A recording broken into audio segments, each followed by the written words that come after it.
नमस्ते दोस्तों, आज हम सुनेंगे शनिवार प्रदोष व्रत कथा। गर्ग आचार्य जी ने कहा, हे महामते, आपने शिव शंकर प्रसन्नता हेतु समस्त प्रदोष व्रत का वर्णन किया है। अब हम शनि प्रदोष विधि सुनने की इच्छा रखते हैं, सो कृपया करके सुनाइए। तब सूत जी बोलते हैं, हे ऋषि, निश्चित रूप से आपका शिव पार्वती के चरणों में अत्यंत प्रेम है।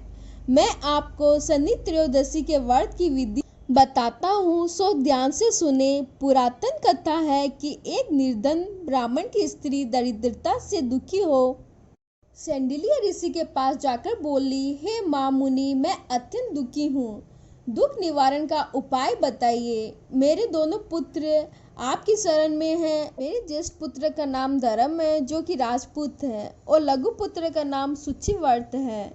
आते हम दरिद्र हैं, आप ही हमारा उद्धार कर सकते हैं। इतनी बात सुन ऋषि ने शिव प्रदोष व्रत करने के लिए कहा। तीनों प्राणी प्रदोष व्रत करने लगे। कुछ समय पश्चात प्रदोष व्रत आया। तब तीनों ने व्रत का संकल्प लिया। छोटा लड़का, जिसका नाम सुचिव्रत था, एक तालाब पर स्नान करने को गया तो उसे मार्ग में स्वर्ण कलश दंत से भरपूर मिला। उसको लेकर वह घर आया। प्रसन्न हो माता से कहा कि हे माता, ये धन मार्ग से प्राप्त हुआ है। माता ने धन देखकर शिव महिमा का वर्णन किया। राजपूत को अपने पास बुलाकर बोली, देखो पुत्र, ये धन हमें शिवजी की कृपा से प्राप्त हुआ है, अतः प्रसाद के रूप में तुम दोनों पुत्र आधा आधा बांट लो।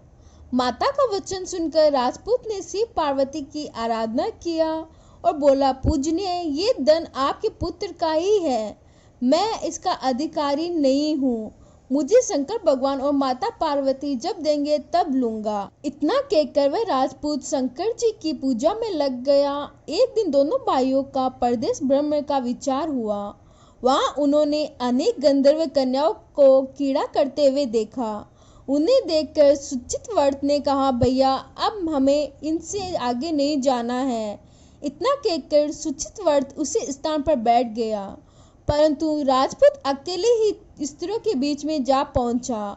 वहां एक स्त्री अति सुंदर राजकुमार को देखकर मोहित हो गई और राजपूत के पास पहुंचकर कहने लगी कि हे सखियों, इस वन में समीप ही दूसरा वन है, तुम वहां जाकर देख कर आओ। मैं यहाँ बैठी हूँ, मेरे पैर में बहुत पीड़ा है।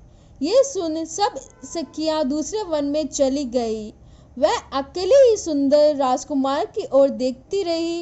इधर राजकुमार भी कामुक दृष्टि से निहारने लगा। ती बोली, आप कहाँ रहते हैं? वन में कैसे पधारे?